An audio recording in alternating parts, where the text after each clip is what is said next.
Hi guys, I keep hearing again and again the same question over and over and over.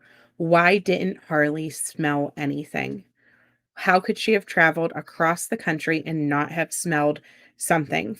First, I want to take you back to Harley's own testimony and remind you that she had never went into the back of the van, that they never stopped, they never opened the trunk at all. But also, I want to take you back to day 4 with Dr. Kelly from the El Paso County's coroner's office. And this is where he describes why someone wouldn't smell a body, for example. When you do autopsies, you've done hundreds of them, if not thousands of them over your career, correct? Correct. Okay.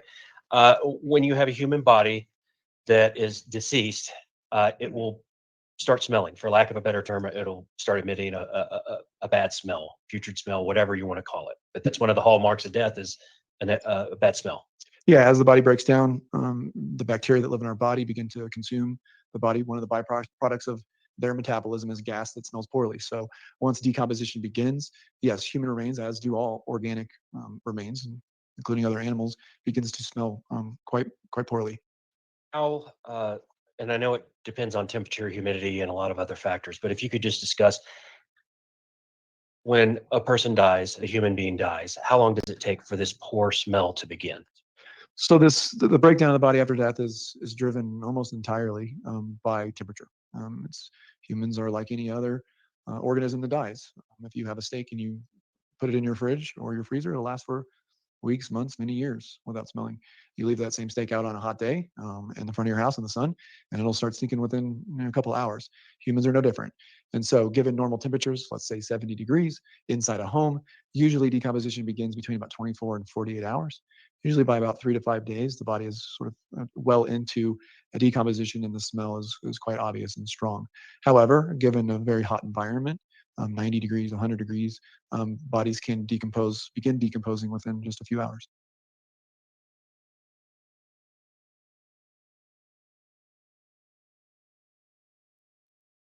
So he just described the smell that I think everyone is expecting that Gannon smelled like. But if you listen again in a second, he talks about if a body would have been frozen, how long that smell would have taken.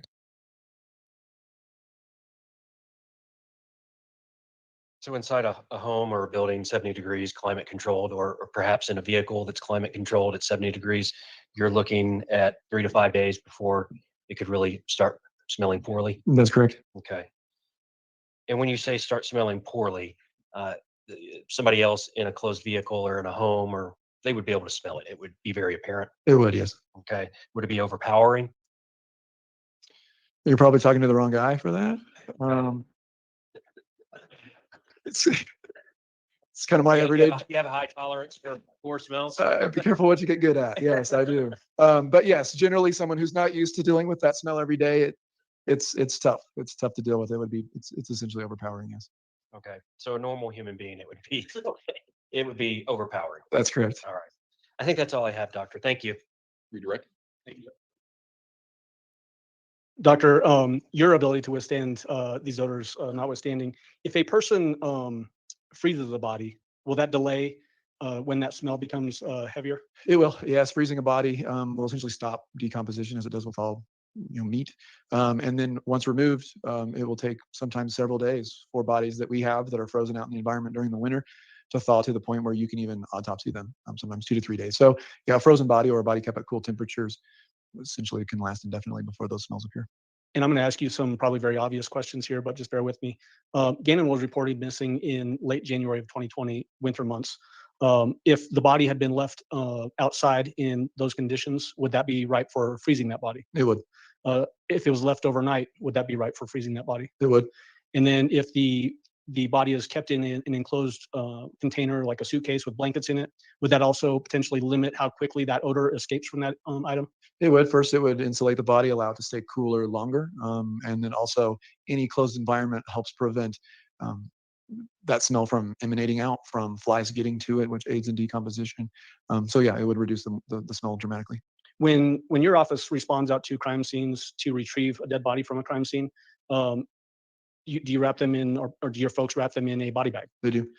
Is that to contain fluids and those sorts of things, and even potentially smell? Evidence, fluid, smells, yes. Okay. That's all I have. Thank you. Any of the jurors have any questions for Dr. Kelly?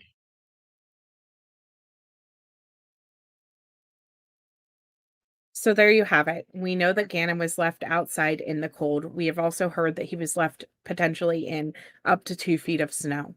And with that being said, his body would have been frozen when he was loaded into the back of that van. That's why Dakota, her brother, didn't smell anything. That's why Harley Hunt didn't smell anything. In addition, the blankets and the suitcase would have acted as an additional barrier against the smell if he should have started smelling. So I think this is why Harley didn't smell anything. And I mean, this is from the professionals. So thank you. Bye.